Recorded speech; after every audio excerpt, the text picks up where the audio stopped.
Lamun orang yang jadi nyalon bupati teh kudu kumasi gitu kan. Kalau misalnya saya nggak punya partai ini, bukan orang partai, itu syaratnya apa sih gitu sebetulnya kalau di Garut? Dia harus mendapatkan dukungan Dukungan minimal 129.000. 939 orang. Tapi mesti ditandatangan dan Oke. ditempelkan KTP di situ. Kata PPS, betul Anda mendukung gitu ya kira-kira. Oke.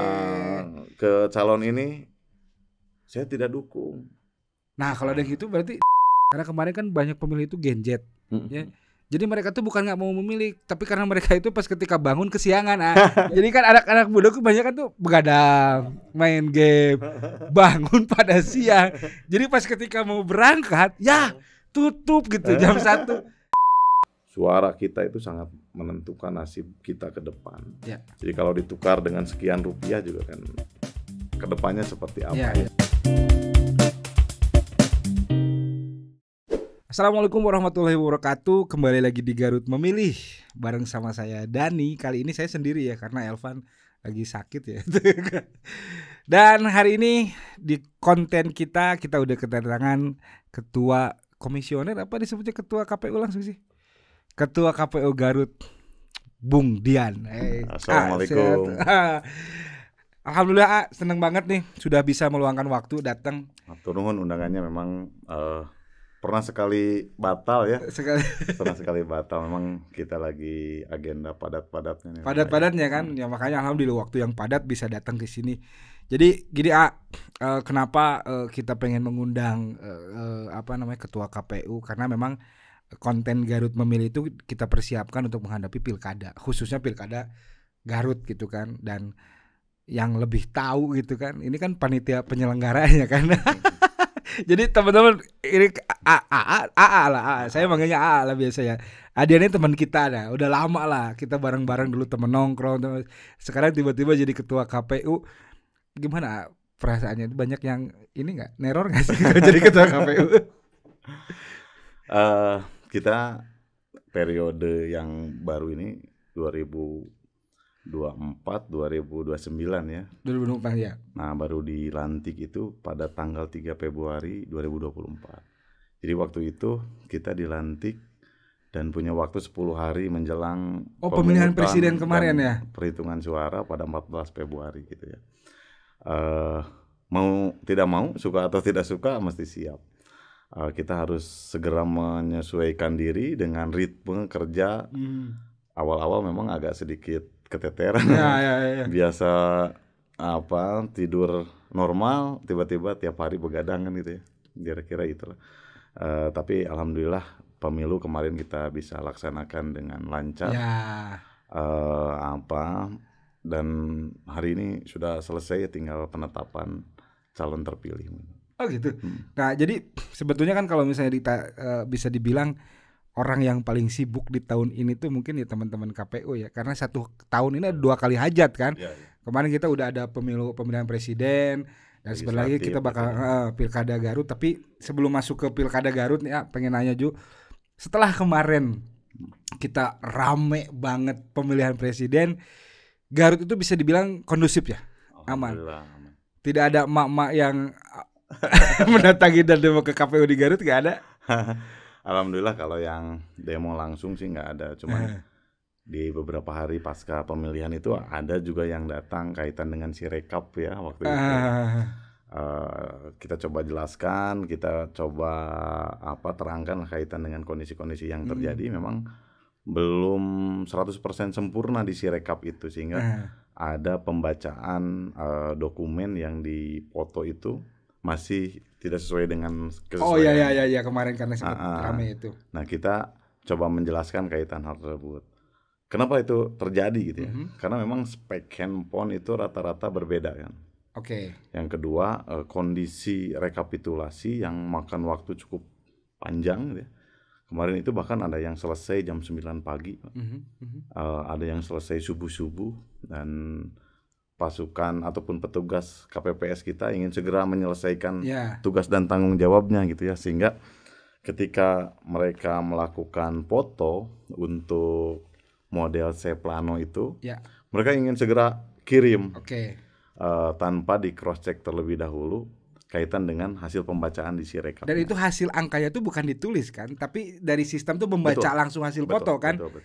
Jadi bisa aja misalnya kayak yang 8 tapi burem jadi kehitungnya jadi kayak 3 atau apa kayak gitu kan. Dan itu kemarin kita juga di KPU melakukan review dari formulir C Plano itu di review satu-satu coba untuk disesuaikan hasil pembacaannya. Dan itu secara berjenjang kita lakukan juga pembetulan kaitan dengan hasil pembacaan itu di rekapitulasi. Rekapitulasinya berjenjang dari mulai tingkat kecamatan naik ke kabupaten, lalu ke KPU Jawa Barat, dan terakhir di KPU RI. Jadi proses rekapitulasinya berjenjang. Tapi kan Sirekap itu kan hanya alat bantu ya, yang bisa memudahkan kita untuk melakukan proses rekap. Di awal tapi kan sebetulnya kan proses rekap. Tetapi ya memang tadi Sirekap juga akhirnya memang masih di si alat bantu itu ada Sirekap juga ada manual ya. Untuk melakukan backup kaitan dengan proses rekapitulasi. Sorry dipotong. Kalau untuk pilkada sendiri apakah itu tetap dipakai lagi? Informasi yang kami terima ya dari KPU RI untuk pilkada juga kita akan melaksanakan menggunakan Sirekap Kada namanya ya. Tentunya setelah mendapatkan juga penyempurnaan gitu ya dari beberapa item yang kemarin sempat terjadi. Mudah-mudahan di pilkada nanti Sirekapnya lebih sempurna lagi gitu ya, sehingga hasil evaluasi dari pelaksanaan pemilu kemarin secara keseluruhan tidak terjadi lagi ya kaitan dengan pembacaan yang tidak maksimal itu. Tapi tetap bisa langsung diakses langsung lewat website KPU itu atau berbeda untuk pilkada? Untuk pilkada juga nanti insya Allah kita akan memberikan layanan informasi itu ya kaitan dengan hasil uploading Sirekap. Nah secara teknis memang kita belum bisa menentukan nih hari ini formatnya mau seperti apa gitu ya. Kemarin kan info pemilu kan dipegangnya oleh KPU RI gitu ya. Jadi dari Sirekap, dari Sipol, dari apa itu bisa diakses dalam satu platform disebut dengan info pemilu gitu ya. Jadi di info pemilu itu bisa semua informasi kaitan penyelenggaraan pemilu itu kan bisa diakses oleh masyarakat. Nah hari ini pun untuk pilkada kabarnya masih menggunakan Sirekap. Mudah-mudahan nanti bisa di breakdown melalui info pemilu atau lagi, kan? Bisa diupdate lah kaitan dengan informasi-informasi di pilkada nanti. Nah, sekarang kita sedikit menjurus sedikit nih, karena ini mungkin yang bikin penasaran orang gitu kan tentang Garut yang sebentar lagi gitu akan menentukan pilihan kepala atau pimpinan daerah setelah kemarin kita dipimpin oleh bupati selama 10 tahun atau 2 periode dan sekarang kita akan melakukan pemilihan. Mungkin banyak yang bertanya-tanya tentang kita ngomongin dulu tentang timeline deh. Timeline untuk si pemilihan umum ini itu kapan dan prosesnya itu apakah sekarang sudah sampai mana? Boleh mungkin dijelaskan? Siap. Hari ini itu tepat 175 hari lagi.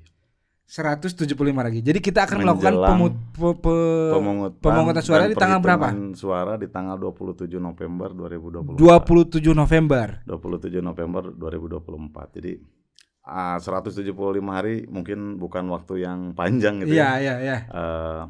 Untuk kita melaksanakan setiap tahapan dan jadwal.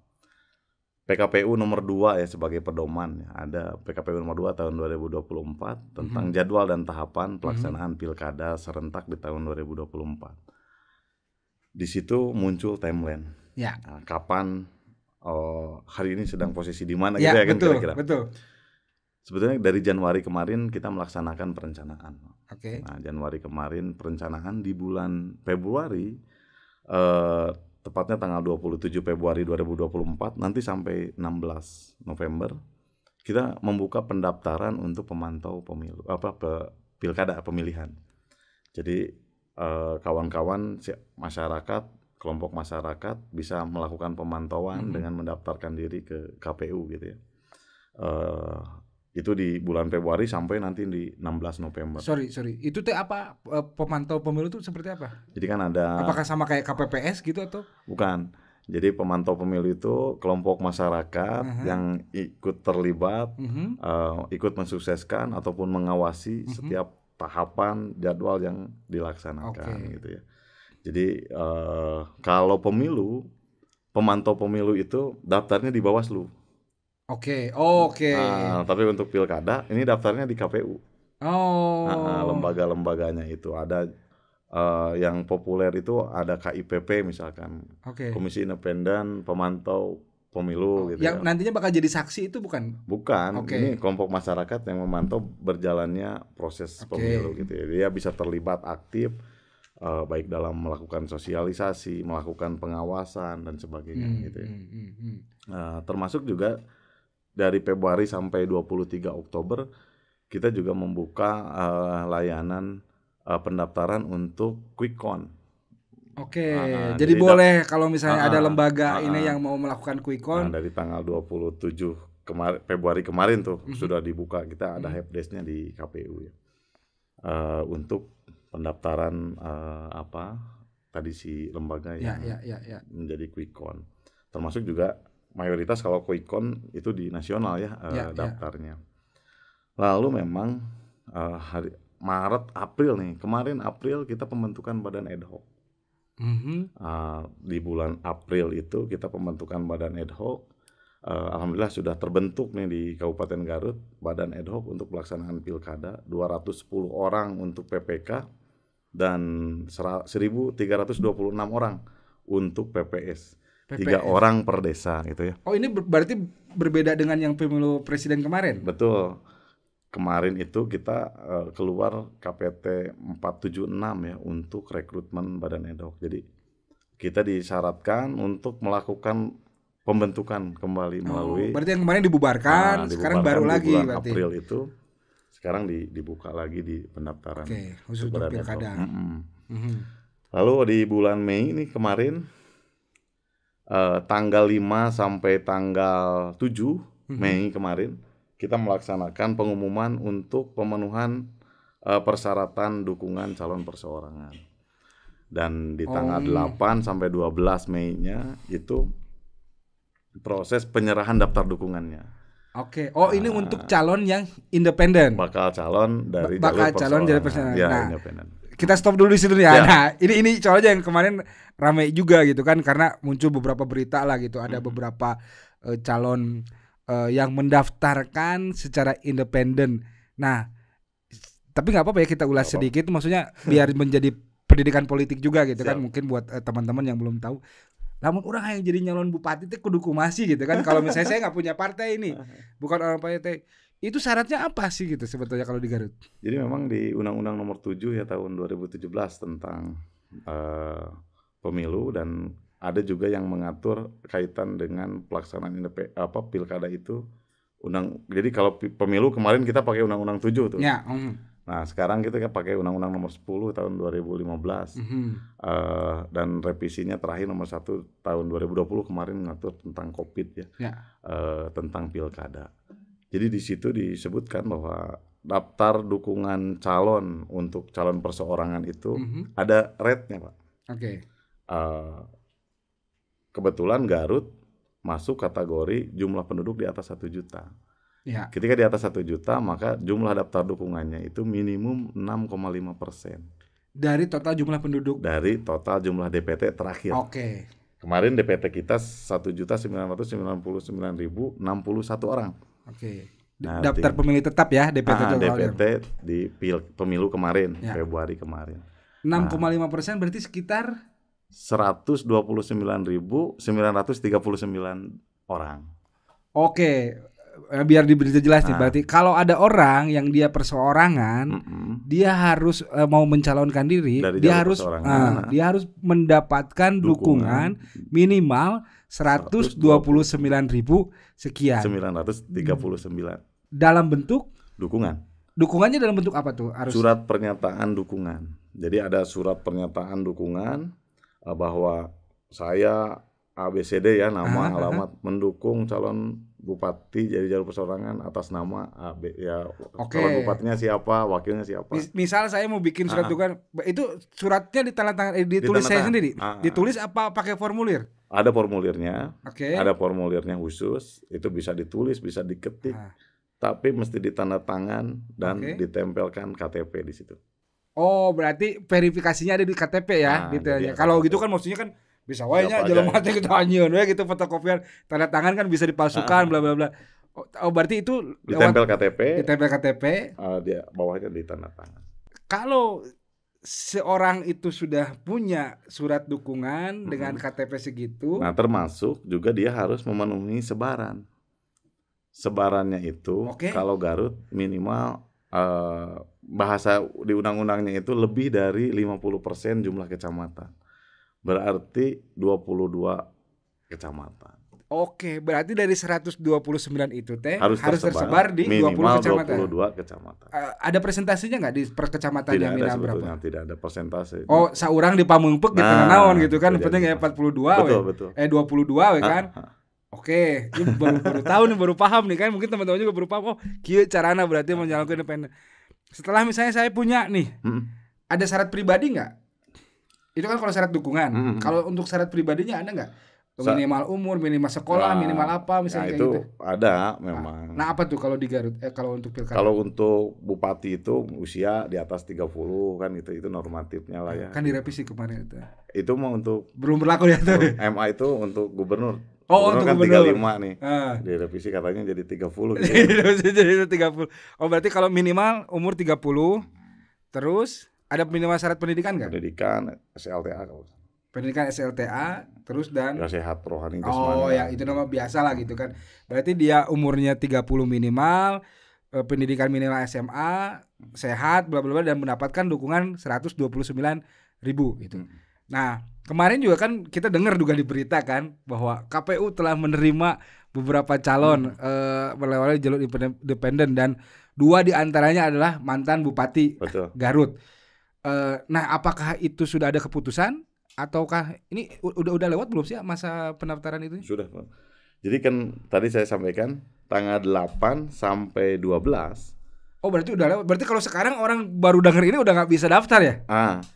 Sampai tanggal 12 di bulan Mei kemarin.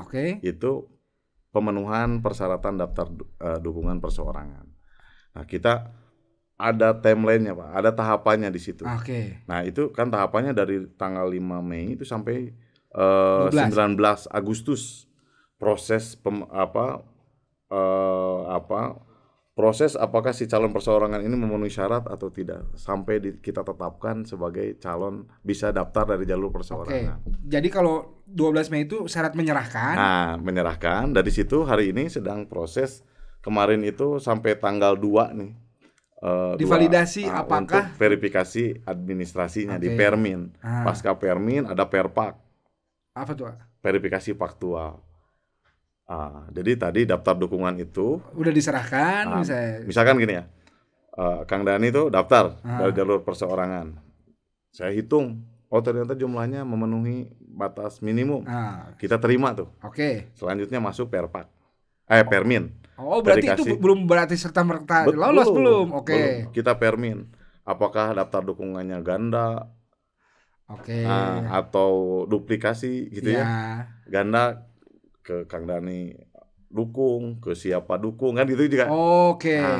Apakah satu KTP ngedukung 2 kali gitu double. Kita Permin di situ. Nah, ketika misalkan di Permin, oh ternyata memenuhi juga. Lanjut ke verifikasi faktual. Verifikasi faktual ini metodenya sensus, Pak. Jadi kita terjun langsung ke si KTP-nya itu. Serius, Serius. Ini kalau misalnya ada yang 4 yang daftar berarti kan ada 400.000 orang lebih lagi. Dan itu dicek satu-satu. Dicek satu-satu. Kewajiban kita melakukan pelayanan itu, Pak. Jadi dicek satu-satu meskipun kita nggak turun langsung, dibantu oleh PPS yang 1.300 sekian orang tadi kan. Jadi dicek satu-satu, ditanya misalkan saya nih dianggap pendukung, kata PPS betul Anda mendukung gitu ya kira-kira. Ke calon ini saya tidak dukung.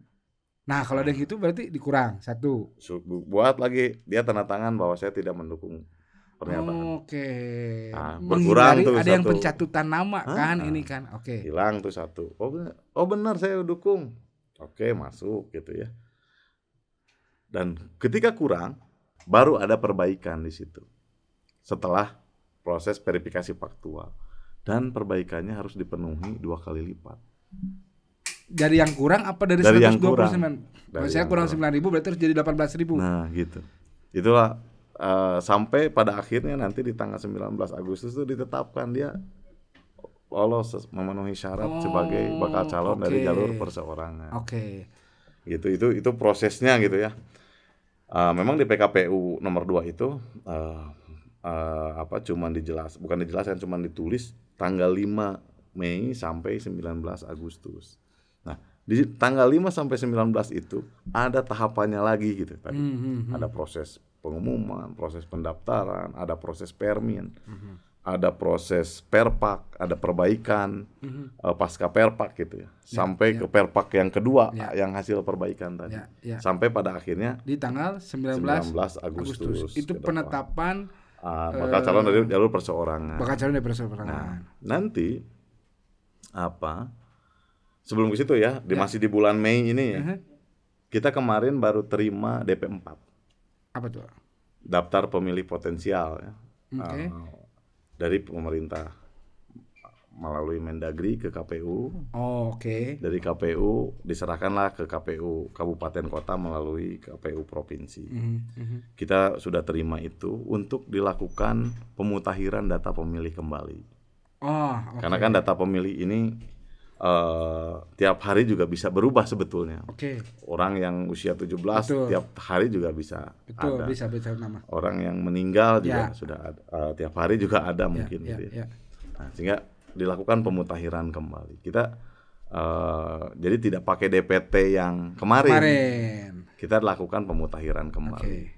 Nah, itu jadwalnya di bulan ini nih, bulan Juni ini kita mulai tanggal 24 Juni itu mulai melakukan pemutakhiran data pemilih. Kita akan rekrut Pantarlih untuk petugas yang melakukan pemutakhiran data pemilih. Dicanangkan kita sebanyak 4.400 orang untuk melakukan validasi pencocokan data pemilih. Gitu kan. Jadi itu proses sampai September juga. Nanti ditetapkan DPT itu di bulan September. Nah, masuk tadi di Agustus ya. Jadi mulai tanggal ini yang agak seru sebetulnya.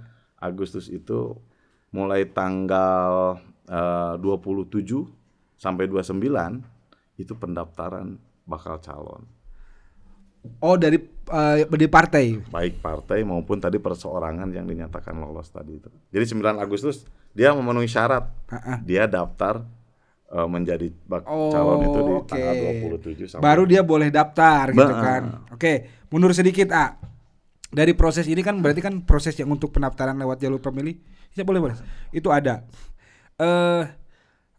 Sudah adakah yang mendaftar lewat jalur pemilih independen? Udah Pak. Ada berapa tuh Pak? Jadi pada tanggal 8 itu ada 6 bakal pasangan yang meminta akun Silon ke kita itu. Dari 6 itu sampai batas akhir tanggal 12 ada 3 bakal pasangan calon yang menyerahkan daftar dukungan. Dari 6 itu cuma 3 yang daftar menyerahkan. Yang minta akun Silon itu 6 bakal pasangan, yang menyerahkan daftar dukungan 3. Nah, dari ketiga bakal pasangan calon itu yang datang kita semua terima, lalu kita hitung jumlah daftar dukungannya. Cuman memang setelah kita hitung dari satu-satu ya, bahkan ada yang datang bawa dokumen satu towing sekitar 40 dus lah gitu kira-kira. Dihitung semuanya kurang Pak. Kurang terhadap batas minimum jumlah dukungan tadi. Yang satu ada yang 100 ribuan, 109.000 kalau nggak salah, ada yang 80.000 sekian gitu ya. Bahkan yang sampai 100.000. Nah, ada juga yang memang dia bawa dalam bentuk soft copy tapi tidak bisa kita baca. Di silonnya dia sudah ada daftar dukungan cuma 1 gitu ya. yang masuk. Sehingga di tanggal 13 kita mengeluarkan formulir model pengembalian KWK KPU. Jadi semua daftar dukungan itu kita kembalikan. Oke, dalam artian persyaratan tidak terpenuhi. Tidak terpenuhi. Ini artinya berarti tidak ada calon yang lewat jalur independen. Nah, sampai sejauh ini memang kita hargai ya proses-proses hukum pasca itu. Oke. Nah, kemarin kami juga dapat informasi ada yang mau gugat ke PT UN katanya. Oke. Nah, kita ya KPU harus siap menerima. Berarti intinya ini nggak nyampe ke proses perfak yang tadi setelah diterima karena dari awal pun sudah memenuhi syarat 129.000. Nah, ini memang yang agak beda ya di pemilu sekarang dengan pemilu di pilkada sekarang dan pilkada sebelumnya. Kalau di pilkada sebelumnya daftar dukungan itu ketika kurang itu diterima, diverifikasi. Oke. Lalu ada perbaikan, penambahan atau apa. Kalau ya, di gitu. pilkada sekarang kita merujuk terhadap ada KPT keputusan KPU nomor 532 ya. Itu per tahapan itu ada proses pengembalian. Kalau tidak memenuhi syarat kembalikan. Jadi ketika daftar tidak memenuhi syarat kembalikan. Ketika permin kalaupun diterima permin kurang kembalikan. Gitu. Baru di perpak ada perbaikan. Ya. Kalau perpak setelah pasca perpak ada perbaikan 1 kali itu. Dan itu pun ketika tidak memenuhi ya dikembalikan gitu. Oke. Ya itu yang agak beda dari pilkada sebelumnya gitu. Berarti statementnya nih di Garut fix untuk saat ini, sebelum nanti mungkin kan ada yang menggugat itu putusannya seperti apa. Berarti tidak ada yang mencalonkan untuk bakal calon bupati atau wakil bupati lewat jalur independen. Ya, karena memang ada yang daftar tapi tidak memenuhi syarat. Oke, ini biar tidak simpang siur ya. Kemarin kan ada bilang bahwa mungkin orang kan baru berita kan, ada 3 bakal calon yang lewat independen. Tapi secara keputusan tadi sudah dijelaskan bahwa tidak ada gitu kan. Tidak ada yang memenuhi syarat. Tidak ada yang memenuhi syarat. Memang kita juga inilah ya bahwa di Garut tuh pernah dicetak sejarah. Pemilu langsung, pilkada langsung itu kan dari tahun 2008 ya. Iya. Kebetulan di 2008 Garut ada yang maju di jalur perseorangan. Betul. Dan satu-satunya yang menang kan waktu itu se Indonesia tuh, makanya di Garut katanya partai politik telaku. Jadi terkadang misalnya ada anekdot ya, di Garut itu tidak melihat partai, yang dilihat itu sosok gitu. Karena pernah pertama kali termasuk dari pilkada ke pilkada antusiasme masyarakat, tokoh masyarakat yang ingin mencalonkan dari jalur ini juga sangat banyak. Terbukti misalkan 2008 banyak juga ya, 2014, 2013 juga banyak. 2018 kemarin juga ada 1 bakal pasangan calon yang masuk menjadi calon di pilkada, dan hari ini juga ada 6 yang mendaftarkan, 3 yang menyerahkan daftar dukungan, namun memang sayang di tahun ini tidak ada yang memenuhi syarat. Oke, lanjut masuk ke masa nanti di tanggal 27 Agustus. Itu baru pembukaan untuk pendaftaran bakal calon bupati. Yang seperti kita tahu bahwa syaratnya itu kalau mereka yang didukung untuk partai itu minimal harus mempunyai jumlah kursi 9. 20% dari jumlah kursi ya. Jadi 10. Kalau di Garut kan 50. Berarti 20%-nya tuh 10 okay. Kursi. Melihat dari 10 kursi berarti kalau dibagi rata harusnya bisa ada 5 calon nih kan. Kalau kita melihat dibagi rata. Dibagi rata gitu kan, ada 50. Oke, 5 gitu kan. Jadi ada 5. Tapi ternyata kan melihat beberapa partai politik sampai saat ini kan kita udah tahu lah bahwa di Garut kota tuh baligo tuh udah mulai banyak ya bertebaran kayak gitu. Itu kan belum tentu juga kan? Belum tentu. Karena nanti yang akan resmi itu yang setelah daftar ke KPU di tanggal 27. Apa yang bisa menggagalkan calon bupati yang diusung oleh partai tidak diterima oleh KPU? Ada nggak misalnya kasus yang ini diusung tapi ternyata ini nggak diterima? Tidak memenuhi syarat gitu ya? Apakah dari kesehatan atau apa? Ini tetap juga ada kayak gitu. Dari ijazah bisa saja misalnya. Oke. Dari ijazah, dari kesehatan. Juga kita nanti akan melakukan pemeriksaan kesehatan. Oke. Pemeriksaan kesehatan, ada cross check terhadap ijazahnya dan sebagainya, sehingga tidak dinyatakan valid oleh pengadilan, kan itu juga sama. Nah, itu sebagai syarat-syarat yang akan kita teliti administrasinya gitu. September baru dinyatakan diterima, lolos, diterima. Langsung apakah di situ penentuan? Jadi tanggal 22 itu penetapan calon. Setelah diteliti administrasi dan sebagainya gitu ya. Dari mulai rekomendasi partai politiknya, ijazahnya, kesehatannya dan sebagainya. Tanggal 22 kita tetapkan, dan 23 itu pengundian nomor urut. 23 pengundian nomor urut. Setelah diundi baru masuk masa kampanye. Masa kampanye mulai dari tanggal 25 September sampai tanggal 23 November. Berarti masa tenangnya cuma 4 hari berarti. Hari 24 sampai 26 ya. 24 ya 3 hari lah, sekitar 3 hari masa tenang. Dan di tanggal 27 kita akan menentukan siapa Bupati Garut selanjutnya. Apakah pilkada ini juga bareng dengan gubernur kan? Bareng dengan gubernur Jawa Barat. Oke. Ini keseruan dan dinamikanya. Karena kita udah ketahuannya barusan secara timeline dan waktunya udah tahu. Sekarang kita agak sedikit rempet nih ke momen yang atau obrolan yang agak panas nih dikit nih. Dari semua calon yang yang mungkin sekarang digadang-gadang lah banyak gitu kan, baligo yang itu. Menurut karena sebenarnya kan bukan orang partai kan, misalnya kan jadi ketua KPU sendiri, apakah sudah ada kelihatan nih hilal gitu, siapa yang berpasangan dengan siapa atau partai mana yang akan mengusung siapa? Memang kami juga berharap ini yang hari ini tampil itu kan putra-putri terbaik di Kabupaten Garut lah. Mudah-mudahan dari hasil pilkada ini kita bisa menentukan, memilih pemimpin yang memang terbaik dari yang baik gitu ya. Yang hari ini hari ini tampil ya, tentunya untuk kemaslahatan Kabupaten Garut. Kami berharap demikian. Juga memang ini Kang, ada yang ingin kami sampaikan bahwa pilkada di 2024 ini sejarah baru proses pilkada di Indonesia. Hari ini kita pertama kali di Indonesia melaksanakan pilkada secara serentak nasional, baik gubernur maupun bupati ataupun wali kota, dan prosesnya diawali dari pelaksanaan pemilu. Nah biasanya kan di kita ini di Garut lah khususnya, biasanya pilkada dulu baru pemilu. Pemilu presiden ya, baru pemilu. Nah, sekarang prosesnya dibalik. Nah, ada satu kegundahan yang dirasakan oleh kami ya KPU kaitan dengan beberapa hal, misalkan pertama kaitan dengan partisipasi. Nah, jadi biasanya pilkada itu partisipasinya lebih rendah ketimbang pemilu. Karena kalau pemilu kan kontestannya lebih banyak.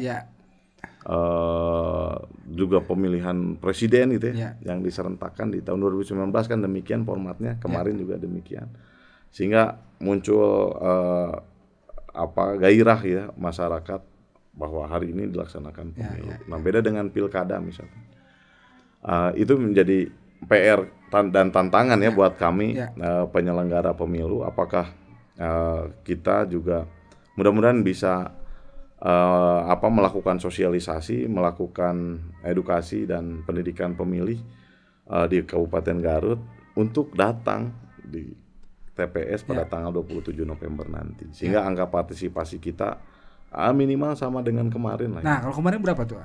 Jadi alhamdulillah Garut tuh kemarin naik angka partisipasinya dari 2019 di angka 79% dari jumlah itu ya DPD. Sekarang kemarin itu 82% sekian gitu ya. Jadi trennya naik. Gitu. Itu katanya gini, yang 18% itu karena kemarin kan banyak pemilih itu Gen Z ya. Jadi mereka tuh bukan nggak mau memilih, tapi karena mereka itu pas ketika bangun kesiangan, jadi pas mau datang ke TPS jam 1 udah tutup gitu kan. Nah ini juga mungkin ya, kita boleh nggak sih masukkan ke KPU. Jadi kan anak-anak muda kebanyakan tuh begadang, main game, bangun pada siang. Jadi pas ketika mau berangkat, ya tutup gitu jam 1. Itu bisa nggak diperpanjang gitu sampai jam 2 atau jam 3 gitu? Jadi memang itu ada aturannya ya yang melekat gitu ya. Jadi kalau untuk pemungutan Ya. itu ada waktunya. Jadi nggak bisa keluar dari waktu itu. Dari jam 7 sampai jam 1 itu. Tapi itu real loh, itu real fakta. Jadi banyak mereka yang kasih angan pas datang kan itu geus beres ya kuai. Sehingga harapannya juga masyarakat khususnya Gen Z itu mempersiapkan diri lah ya. Mempersiapkan diri. Maka di hari itu meskipun hari libur ya, mudah-mudahan bisa bangun lebih pagi gitu ya untuk datang ke TPS menyalurkan aspirasinya. Oke. Kalau dari strategi sendiri dari KPU Garut khususnya gitu kan, karena yang kita tahu bahwa Garut itu kan lumayan lah secara kontur wilayah, kita punya 42 kecamatan yang bruk gitu sayang kayak gitu. Nah, banyak pertama mungkin dari hambatan untuk akses lokasi dan yang lain-lain. Ini untuk mungkin menjawab, apalagi ini pilkada itu kan sebetulnya lebih panas ya, lebih panas. Antisipasinya kira-kira gitu kan, apakah potensi kecurangannya itu bisa semakin tinggi karena akses jauh itu, seperti apa sih jaminan dari KPU? Sebetulnya kalau kaitan dengan kecurangan dan sebagainya, hari ini semua lebih transparan. Tadi dari hasil saja kan sudah dilihat ya, bisa langsung real time malah gitu kan. Malah ada anekdot ini lebih dari transparan. Kalau ada kata lebih dari transparan apa coba kira-kira misalkan nembus berarti ya. Karena ada yang bilang telanjang kan gitu ya. Karena masyarakat bisa meng-cross check, ini salah nih, masa kita menampilkan yang salah kalau mau kita curang gitu ya. Betul. Lalu juga kaitan dengan tadi gesekan politik tadi. Memang karena lebih mikro gitu ya, singgungannya akhirnya situasinya agak sedikit lebih panas gitu ya. Karena yang berkontestasi itu tetangga sorangan lah, dulur sorangan lah gitu kayak gitu. Sehingga itu yang juga kita antisipasi. Pertama sih kita melakukan antisipasi untuk pelaksanaan pilkada ini. Pertama kita melaksanakan jadwal dan tahapan tepat waktu. Sehingga tidak ada hal-hal yang bisa menjadi penghambat gitu ya untuk kaitan pelaksanaan jadwal dan tahapan ini. Yang kedua, dalam pelaksanaannya kita juga ingin meyakinkan masyarakat bahwa kita melaksanakan sesuai dengan mekanisme, sesuai dengan aturan yang ada. Seperti contoh tadi misalkan kaitan dengan perseorangan. Ya. Kalau kaitan nurani, waktu upload di Silon dari tanggal 8 sampai 12 itu dari 129.000 mungkin waktunya kurang sedikit. Tapi kita mau tidak mau itu ditutup jam 23.59.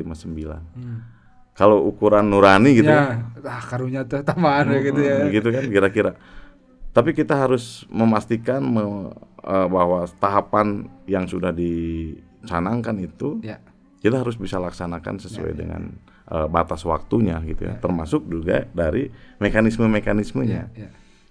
Sehingga tidak ada celah sedikit pun kaitan dengan hal-hal tersebut. Jujur saja misalkan kaitan dengan perseorangan seperti tadi, tambah tuh 2 hari, 3 hari, atau sehari deh gitu, tapi itu juga ya kan itu juga banyak. Mungkin saja itu akan terjadi pada proses nanti di proses pemungutan, apalagi perhitungan suara. Mudah-mudahan kita butuh doa dari masyarakat semuanya, bukan kita KPU maupun nanti Bawaslu juga bisa menjaga independensi, bisa menjaga keteguhan hati gitu ya dari macam-macam godaan yang mungkin saja telepon atau SMS ya kayak gitu-gitu ya. Itu juga salah satu hambatan dan rintangan. Nah, bagaimana kita mengantisipasinya? Ya, pertama tadilah kalau kaitan dengan jadwal dan tahapan, kita yakinkan semua sesuai dengan jadwal dan tahapan.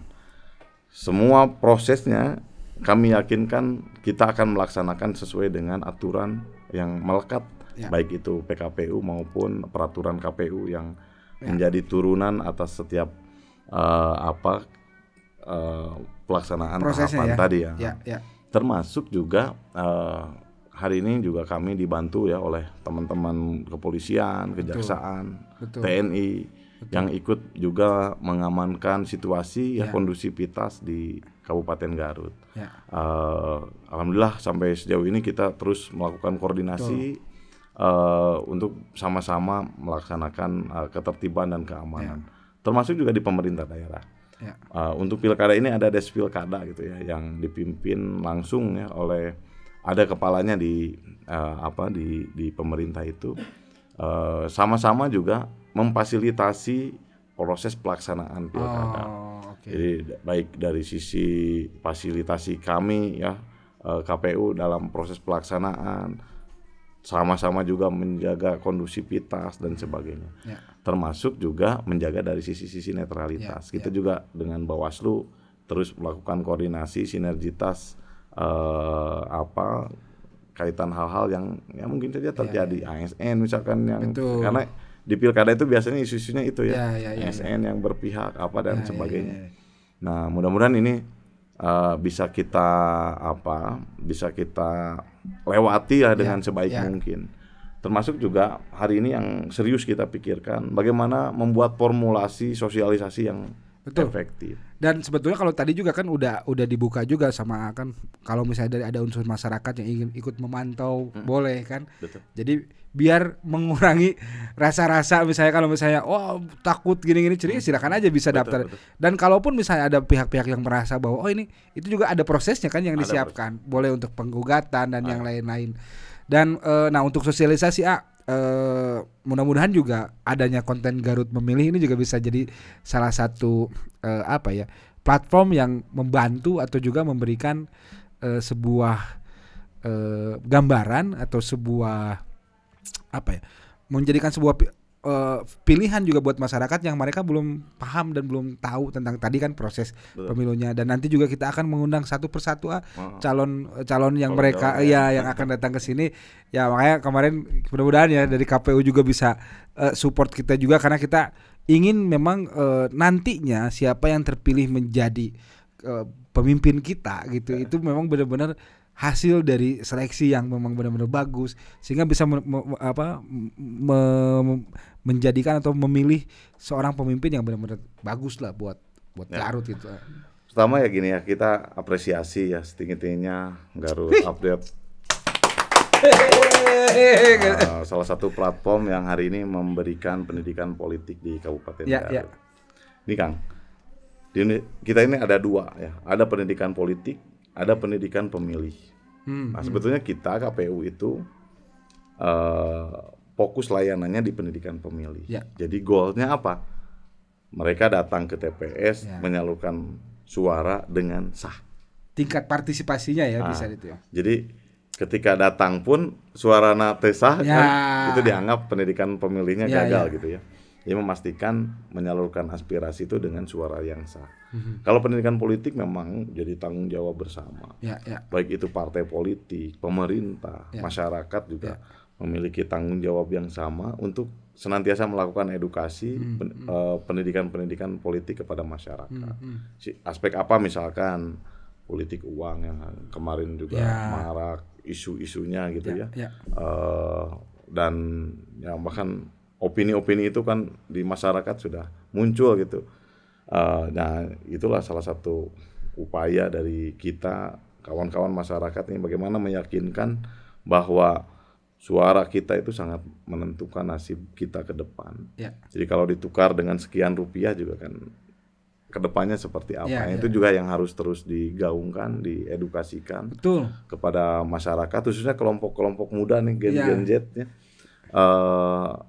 Dalam menentukan sikap dan pilihan. Jadi jangan sampai muncul apatisme gitu ya. Karena ketika kita tidak peduli lagi dengan jalur-jalur, kita sama saja dengan tidak peduli dengan diri kita. Betul.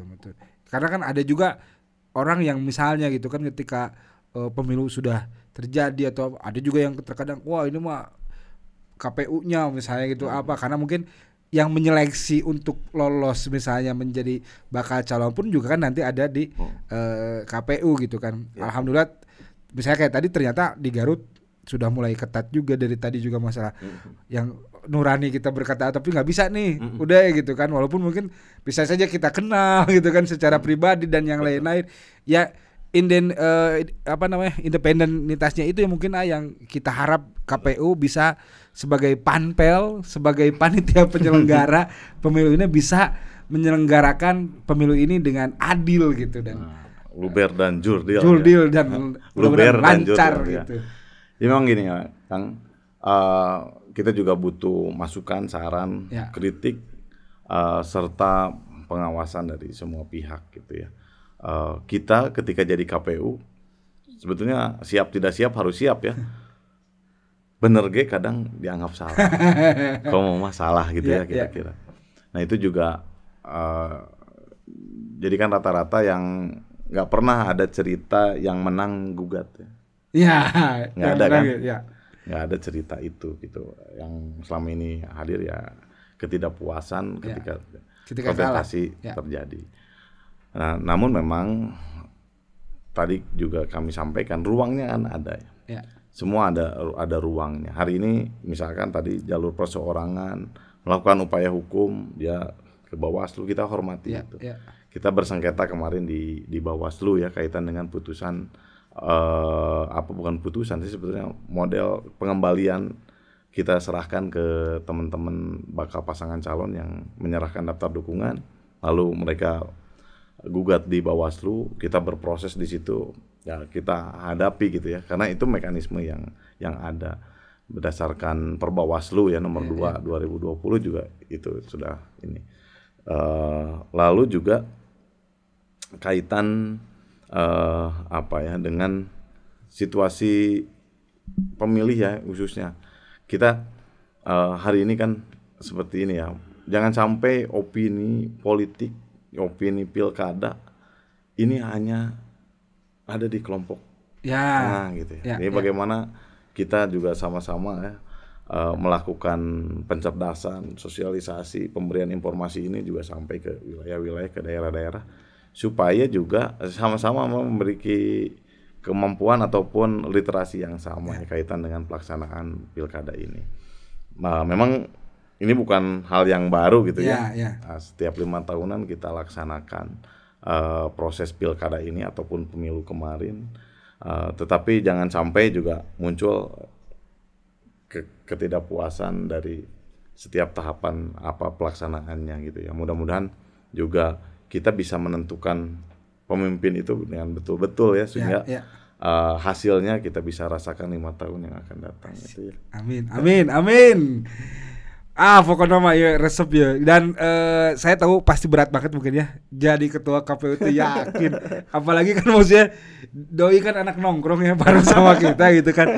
Kabayang tuh coba lah misalnya babaturan tongkrongan orang terus misalnya ikut nyalon itu terus Yan atumanya atau bisa itu ayat tuh ya jika gitu pengalaman gitu banyak sebetulnya. Memang tadi konsekuensi dari tukang ngopi lah ya. Tukang ngopi jadi kenal di situ kenal di sini.